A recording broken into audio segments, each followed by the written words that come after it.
Hey, everybody, and welcome to another edition of the Bears Den. I am Saul Rodriguez, as always, joined by my co-host Shawn Sierra. And Shawn, it's been a minute, but to sit here at 4-2, I still like it. Just sounds weird, honestly, to say the Bears are 4-2 because we've talked about it before the season before the season even started. I was like, it'd be nice if they get into go to week 10, 6-3. They're well on their way to that mark, but how are you feeling, Shawn? How's everything going with you? Things are good. I'm annoyed we're not 5-1. yeah, fair Indie point. game, the indie Fair, game, yeah, yep, and hell, even the Texans game, yeah, they're both giving them to us. Remember, I said mhm, I didn't want to go out on a limb. I said 7-2, maybe 8-1 is still possible. I said 9-0 would be a little crazy. It's doable, it'd be a little crazy. I mean, they're both one-score games. yep. With Indy and Houston's literally giving it to us on a silver platter. We just refuse to take it. But yeah, at least 5-1 right now. I thought we'd be, and I love the I love the way that this team is playing. There's a lot about the team that I really, really, really like. The offensive line is better. They're more cohesive, and really all you did was change out Nasty Nate Davis for I'm about to say Mark Pryor because I was watching the baseball game yesterday. Your guy Mark Pryor and the Dodgers, Matt Pryor, and dude, they're doing it. So there's a lot I like about this team, and I'm not surprised at 4-2 at this spot at all. Yeah. You're right. And I was thinking about that when I saw when I was like thinking, I'm like, man, it's nice to be 4-2, and then I was like, easily could be 5-1. With the way things went in some of those games, and it's like, yeah, it definitely not. They're not. You know, the path that they're on to 6-3 in my eyes and in my brain, definitely not the way that I thought it would go. Because remember, I said I predicted a loss in week 1. I predicted a win against the Colts and all that. So it hasn't gone that way, but at the same time, it's been a pleasant surprise to be 4-2 and just the way things have been going because it's just rare to see a Bears, the Bears with a winning record. But you got to enjoy it, soak it up because obviously we know how much of a gauntlet we're in for soon enough. But yeah, looking back at the week 6 win over the Jaguars, I mean, dude, just the last 2 weeks, man, annihilation. Like that's just it's just what it is, and like there's no other way to put it. 35-16 in London, in Tottenham Hotspur Stadium. I like to think my soccer team helped out the Bears a little bit there, but not that Caleb Williams needed a whole lot of help there. But You're a Tottenham fan, how huh? did?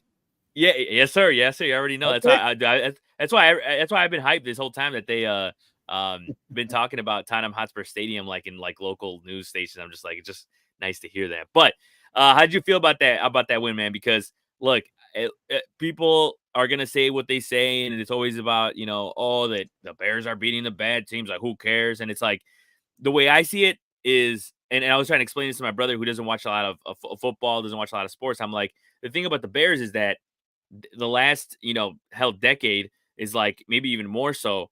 Like they just don't beat down on the teams they should beat down on, right? Like they a lot of times they play at the level of those bad teams. And in this case, these last 2 weeks, they beat down on these bad teams. So it felt good to kind of like sort that out in these last 2 weeks and get those wins. But how did you feel about this latest win against the Jaguars, man?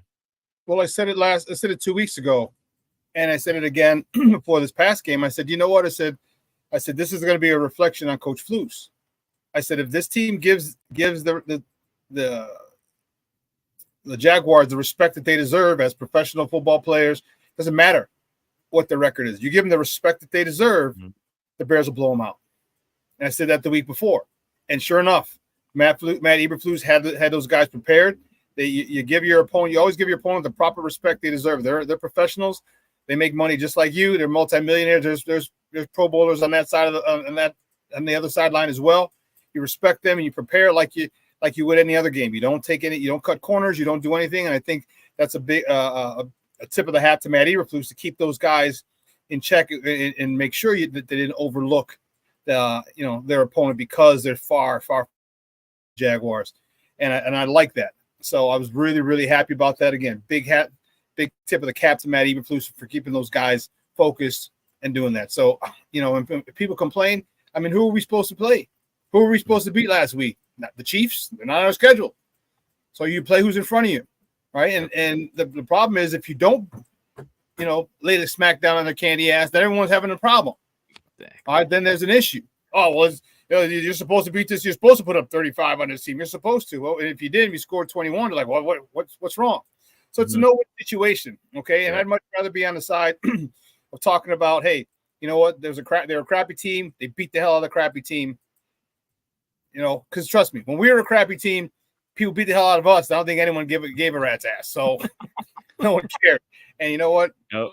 It's McCarthyism. You know what I mean? It's just not McCarthyism, Darwinism. You're weak. We're gonna beat up on you. End of story. All right. It was when the shoe was on the other. Ain't no fun when the rabbit got the gun.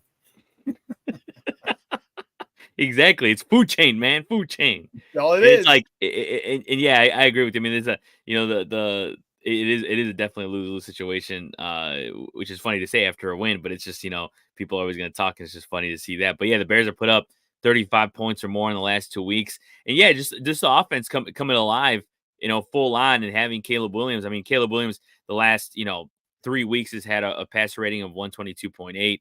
The last 4 weeks he's had a 106.4. So he's been consistently, going upward and just improving every week. I mean, this, against the Jaguars, going 23 for 29, 226 yards, 4 touchdowns. And just some of it's not even like the numbers itself, but just how he did it, right? It's just, he's looking way more comfortable. The throws he's making, some of the throws he's making just look, indefensible. Like the one to Keenan Allen on one of his touchdowns. It's just, you just gotta, Allen, where there's nothing you could do to him, and that was the one thing. And now this is, even though I'm still annoyed and Jay Grizz, I had the comment up here about more in the preseason.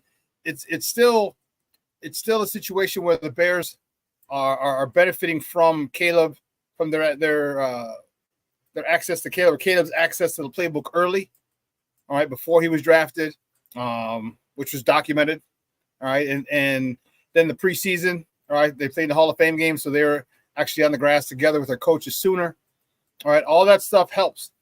Then you had the offensive coordinator Shane Waldron, who seemed to have some issues early, but I think as the season went on, as it's gone on, he's adjusted every week, and I think he's gotten into the flow of calling plays with this offensive unit, and I like it. I like it. I wasn't so worried about the yards. I'm worried about the efficiency.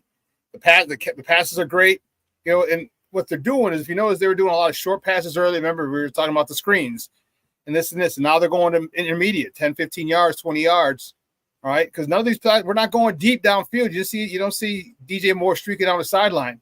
All right, they're pretty intermediate passes, 10, 15 to 20 yards, and now they're just expanding. I think they just keep building on it, and I like it. I like it a lot. It's Caleb is a lot more comfortable.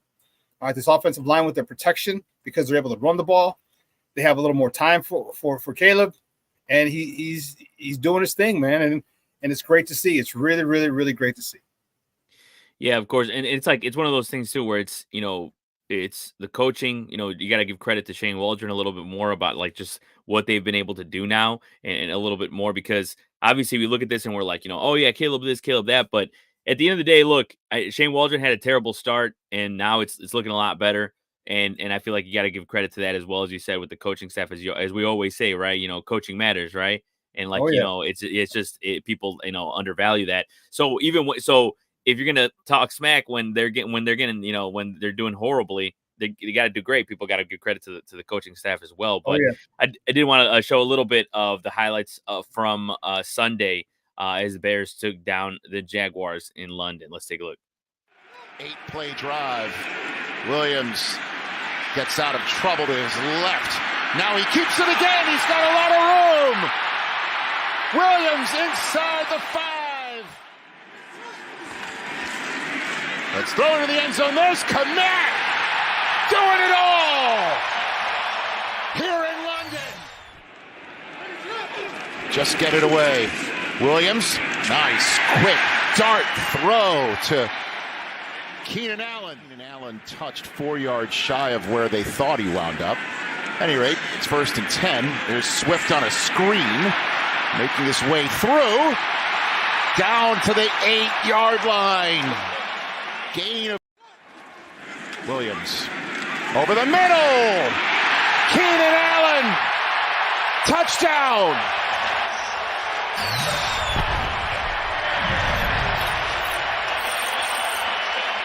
having some tea.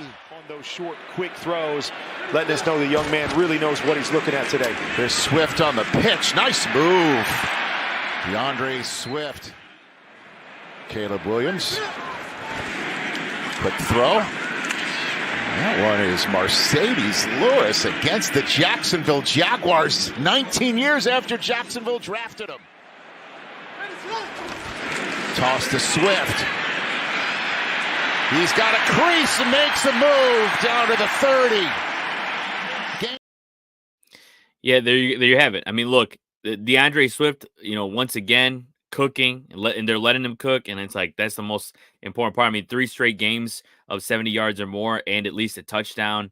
I mean, it's just been awesome to see kind of the DeAndre Swift we all expected to see. I mean, we saw a little bit of it in the preseason. But to see the Bears utilizing him, how they have been using him now, it's great and all that. So and to go on to as well about Caleb Williams, we mentioned just how great he did this week and all that. Also is the recipient of the FedEx Air Player of the Week. So that's good to see as well. But you look at just in general other guys getting implemented too, like Cole Kmet. A lot of people were talking about him. Not being implemented as well to start the season. Now he's out there. He had 2 touchdowns, 70 yards. You had Keenan Allen, who obviously has been out most of the season. Go out there and have 2 touchdowns. So, how much do you like seeing that? Just kind of it being spread out because you can't have it too much on DJ Moore. You can't have it too much on the running game. You can't have it too much. It's nice to be spread out. I feel like at least the last couple of games, it's been put in the right spot. No matter who they're facing. You like to see, the offense, cooking in all directions, right? Well, it's complementary football. Mm-hmm. I know we heard that term ad nauseum, but it's complementary football. And the thing about it is like you don't know who's going to get off this week. All right, you don't. I mean, Keenan Allen, all right, 2 tutties. All right, Roma Dunze had one game, over 100 yards and a touchdown. DJ Moore had a game over 100 yards and a touchdown. Cole Kmet over 100 yards and a touchdown. DeAndre Swift over 100 yards combined with rushing and receiving with a touchdown. So you don't know who's going to go off, and that makes it very difficult because you can't cover everybody. You can't. There's no way possible, and if you do, you're going to have bad matchups. All right, there's no way that a linebacker can stay with DeAndre Swift. None. All right, so there's always going to be a mismatch somewhere, and the fact that it seems right now that for Caleb, his favorite receiver is the open receiver. All right, he's able to understand the defense, realize what play he has called, and kind of figure out where he's going to go depending on what defense he sees, and understanding what plays he has called. So that's a great thing, and a big shout out to Shane Waldron for getting plays in on time. And I know this sounds stupid, but the fact that he gets the plays in on time allows Caleb to go up, look at the defense, survey the defense, see what they have. All right, take this, and check out of it if necessary. Okay, and into a better play. So all these things are really coming together, and I like it a lot. All right, they're really, to borrow a line from Hannibal Smith from the A-Team, I love it when a plan comes together, and it's starting to come together. Hell yeah, no, you're right, and that's true. I mean, it's one of those things where you see it met. You see the vision before, and you're like, man, this is how I hope it looks. Yeah, that's what we wanted. This is exactly what we wanted. Exactly, yeah. So that's why it's awesome to see that and to be put together. But looking now, the Bears are on their bye here in week 7.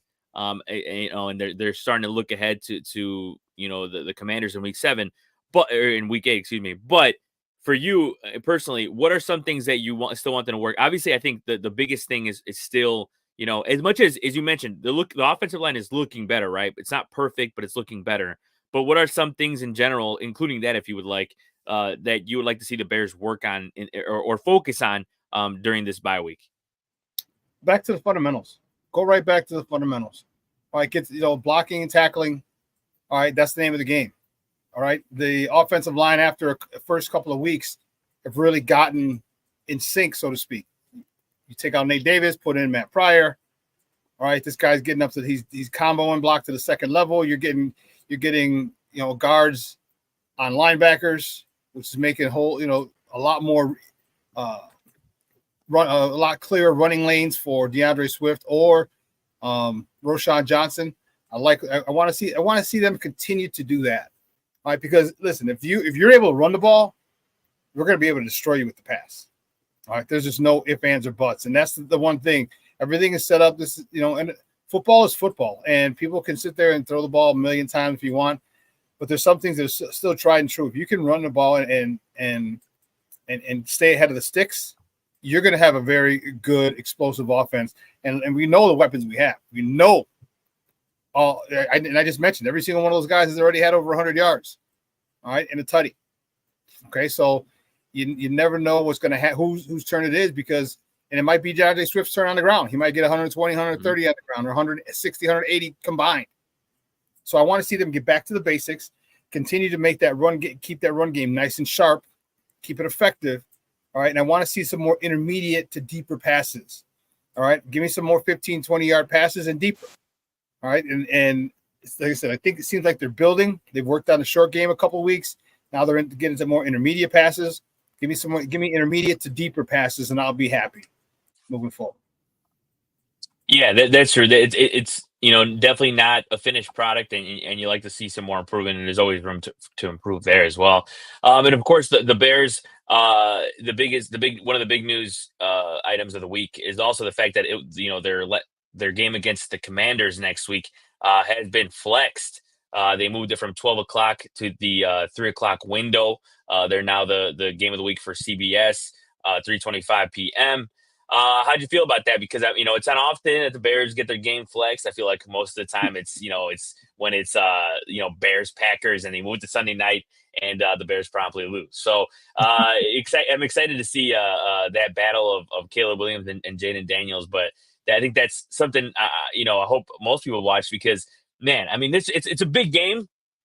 I feel like it's a big game for the Bears personally, as we all know, right? But I think ultimately too, it's one of those things too where whoever wins this game, people you're gonna be chanting, as they always do, is like, oh, the rookie of the year race is over, like this is it, like whoever wins, So you already know whatever happens here, that's gonna be the chatter of it. But how do you feel personally about this game being moved up and kind of being put more in the spotlight, because it is a battle of two really talented and impressive rookies? Yeah, well, I mean, you couldn't have a better storyline or more storylines, more great storylines. All right, number 1 versus number 2 overall picks. All right, Caleb's going back home. All right, Caleb versus former offensive coach at USC and Cliff Kingsbury. All right, a lot of different storylines that are going to be visited this week, or next week up until that game. So, and you mentioned, you brought up a good point. It is nice that the Bears are flexed into prime time, or into the national game of the year. Prime time is a little later, but it's great that they're flexed, that they want a bigger audience because of this. And Caleb, they intend on Caleb being the one of the faces of the league very soon.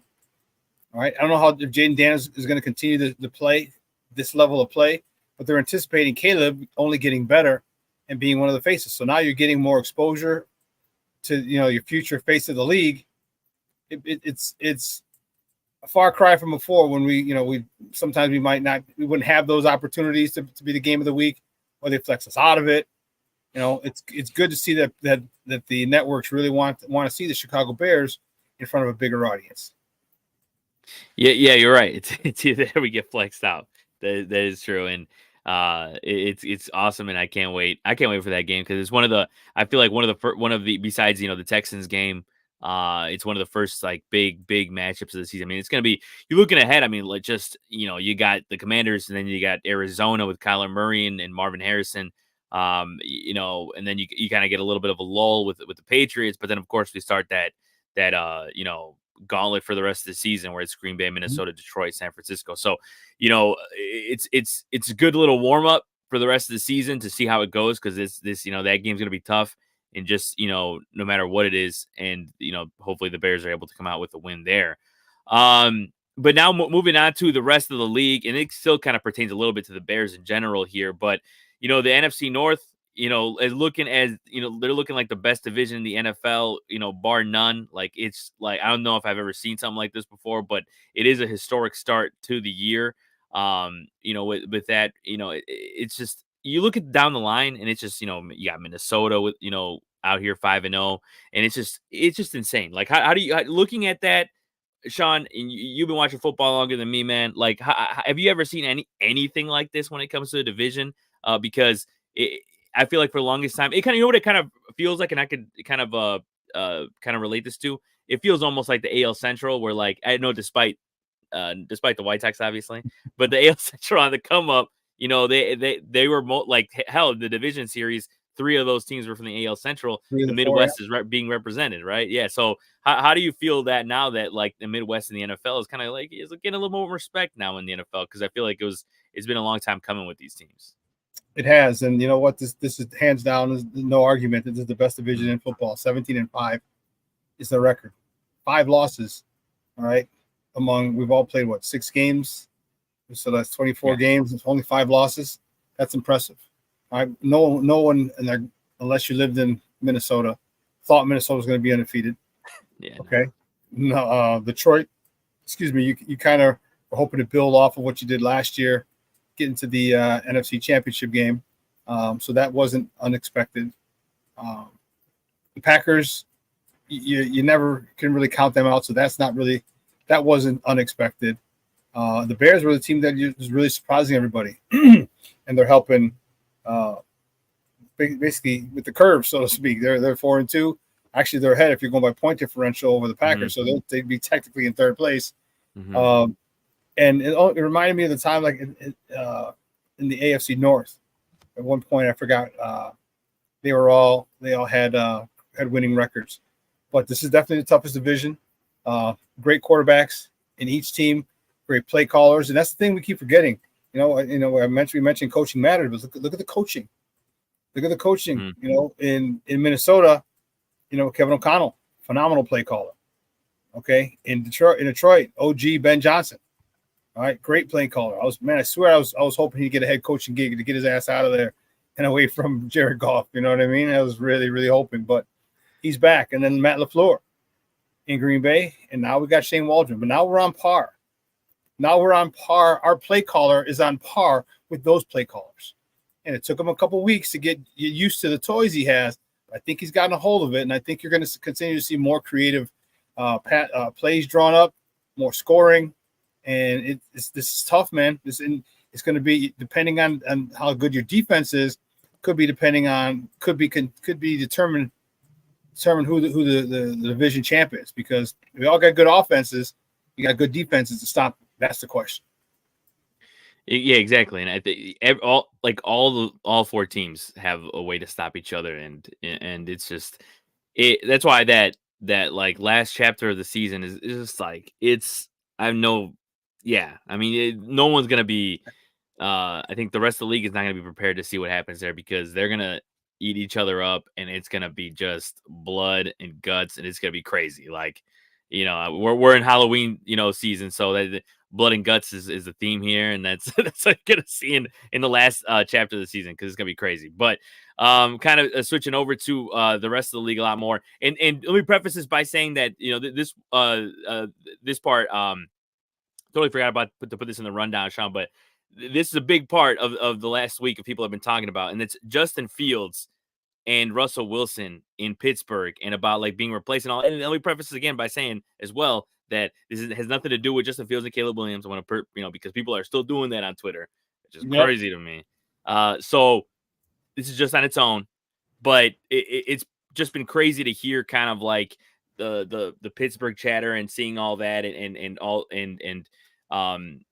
because the Steelers are 4-2 as well. They first place in their division, tied with Baltimore. Tied with Baltimore. You got Justin Fields as a passer rating of 93.9. He's had, just 2 games of 200 or more yards, but he hasn't been playing, poorly at all. It's more so, I think, and when I tell, because I have a buddy who's a Steelers fan, and he likes Justin Fields, and he's like, let's keep Justin Fields in there. I don't see why not. I don't see why they should put Russell Wilson. I think it's more so, and you tell me if I'm wrong here, I feel like it's one of those things where it's the defense plays so well, it doesn't matter who's at quarterback. Like, at that point, just try anybody, right? Like, and that's I feel like their offense is obviously not great as a whole. Najee Harris looked better last week, but I feel like you might as well try Russell Wilson and then see what's up. I mean, you have the rest of the season. You could go back to Justin Fields anyways. And people have kept saying too that you could just add Justin Field packages anyways, and that's true because he's too good. I feel like to be on the bench the whole game. But how do you feel about this situation? And do you think it's the right move to go with Russell Wilson? Or if you were the coach, would you stick with Justin Fields for a little bit longer? Because he has realistically, at the end of the day, led your team to a 4-2 record to this point of the season. Well, the main reason, just to touch base and remind everybody that the reason we're talking about this is because of the draft pick we have, right? It's a 6th round draft pick, and if Justin plays 51% of the snaps, then it changes to a 4th round draft pick. Mm-hmm. So obviously the talent is better in the 4th, so people would like a 4th rounder as opposed to 6th. Mm-hmm. The thing about Justin, Rome wasn't built today. Okay. And the fact of the matter is there's a lot of things he had to relearn, get reacclimated with. And the one thing that you're seeing about Justin Fields, everyone's saying, well, he's not putting up great numbers. Okay, but what is he doing? He's not turning the ball over. Mm-hmm. Okay, that is so important. Okay, so there's not a lot of missteps on his part offensively. So does that mean, if you look at it, does that make him better due to the lack of bad plays? I say hell yeah. I think next year, and there's still some shots he's missing, some throws he's missing, but I think those are PTSD. I think those are things that he was. I think the coaching that he had his first 3 years here really did a number on him psychologically. Okay, and I think he's going to need another year before he can hit a lot more of those throws. Going through it, you go, and now you get Steelers fans or anti-Justin or the Caleb cult, they'll go back and they'll pull up, Twitter things. Like you said, they'll pull up clips and say, here, look at Justin, the same guy. Look at Justin, same guy. Mm-hmm. But some of those things are, when you have bad coaching. All right. And, I'm happy the way but even Justin realizes, and this is why I think he's going to do better next year. Because sometimes it was, according to The Wire, it said, here's exactly what Justin said. He goes, I don't think I played good enough. If I'm being real with you. If I'm being real with myself, I think if I did play well enough, I don't think there would be any sort of who should be playing, who should not. All right. And then, Mike Tomlin said, while Fields and Steelers have been, quote, really good at times, that's, quote, unquote, not to be confused with great. I think he wants a little more from Justin Fields. Like if Justin Fields would hit some of those deep throws that we've seen him make, we saw him make all through college. All right. Him, Chris Olave, Garrett Wilson, okay, he had a squad at Ohio State, and you saw him throwing the ball all over the field. He's got to get back to that, and it takes time. And I think 1 year again, Rome wasn't built today, so his footwork is better, his ball protection is better. Not a lot of picks, not a lot of fumbles, not a lot of carelessness with the ball. Now next year, I think he's going to take another step forward, trying to unlearn and relearn how to play the quarterback position. So I'm happy for him. I want to see him, I'd love to see him play 51% of the snaps so we can get that 4th round pick. All right. But he's accounted for 10 touchdowns, 5 passing, 5 rushing, and just has 3 turnovers, 1 pick, 2 fumbles. Okay. That is for Justin Fields. That is great. That's a huge improvement. It's a huge improvement. So, and then I also wonder if Pittsburgh's kind of just saying, hey, I don't think they would, but, try to sabotage us because they want that to keep their 4th and give us a 6th. But by the same time, I just think Mike Tomlin just wants to win. Mm-hmm. So if you get a Russell Wilson who's able to hit those shots and pull the trigger on some of those things and you move the ball, because if you add some explosive plays to that Pittsburgh Steelers team, they're going to be super dangerous because of that defense. Yeah, and I mean, we all know the type of weapons they have. I mean, at offense, I mean, with Pickens and they have a talented tight end and Freiermuth, to complement the quarterback and all that. But yeah, you're right. And kind of what you talked about, the maturity is one thing too that people were talking about as well when it comes to Fields, and to know that he, to look at his play and to be honest with himself and to kind of see how things have gone. I mean, that's why we like him so much here in Chicago, because he had accountability and he he was honest with himself as well as with us, and told us how he felt and all that stuff. So yeah, hopefully things. And that's my prediction. My prediction is that eventually he'll be put back into the quarterback seat if he is taken out of it this week. And because we've seen with the type of quarterback that Russell Wilson is with now, like last year with Denver and all, we know the type of quarterback he is now, and it's not anything special as much as it used to be. So Right. that's the point that I'm trying to make, is like, I don't think it's gonna last, even if it does. So I suspect the Bears get that draft pick, fourth round draft pick. So and then also, but I will say too is that they haven't confirmed anything yet, and even Mike Tomlin, as No. always, likes to keep stuff close to the chest, right?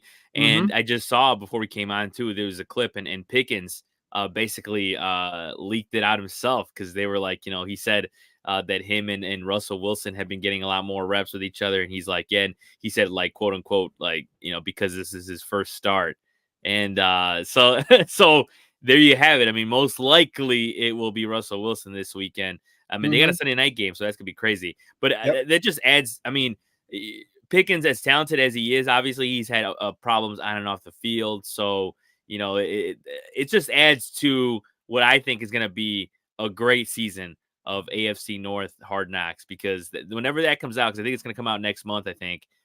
Like, it's the drama on that show with the Ravens, with Deshaun Watson and the Browns, because they're doing the whole division, so that's gonna be interesting to watch.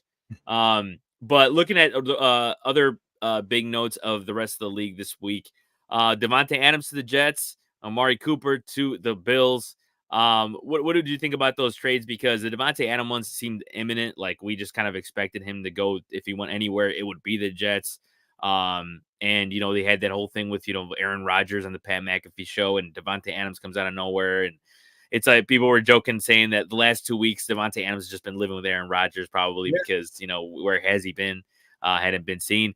And then you got Amari Cooper going to the Bills, where the Bills obviously had needed a number one, and Shakir has kind of been that for a little bit, but obviously with injuries and all that, they know they need another wide receiver, and they went out and got him. And I think Amari Cooper is a good addition to that, and will help definitely Josh Allen there. But what do you think about those two deals, and how they're going to impact not only their division races, but also just the playoff races in general? Well, I think the Jets, I mean, they're all in now. I mean, they're in now. They're a Super Bowl or bust for those guys, for the New York Jets right now. All right, you got Aaron Rodgers' favorite target for the last few years in Devontae Adams, which could actually help Garrett Wilson. I know some people said, oh, it could be a detriment. It actually could help Garrett Wilson. All right, because now you got a legit, proven Pro Bowl #1 receiver in Devontae Adams. All right, Devontae and Garrett Wilson is not going to be getting top corners. All right, he's not going to be getting top corners. Not going to be getting shade coverage of him anymore. All right, so it might help him be a lot more productive moving forward. Amari Cooper, here's your shot, kid. Here's your shot to be a superstar. You got a stud quarterback in Josh Allen. All right, you use it. Use this time and use this change to go back to be one of the best receivers in the National Football League. This is his opportunity. Everything's a choice. Everything's perspective. If he looks at it as, well, I have a chance, I got a great quarterback here, all right, who can help me, then he'll take advantage of it and put up some big numbers. I just think that it's going to make the AFC East a lot tougher. All right, you got that, all right, along with the Jets. I don't know about Miami. Well, Miami and the Pats, they're both. Yeah. I guess let's just say they're top heavy. Their top two teams are good. The other ones are crap, and that might be an insult to crap. So.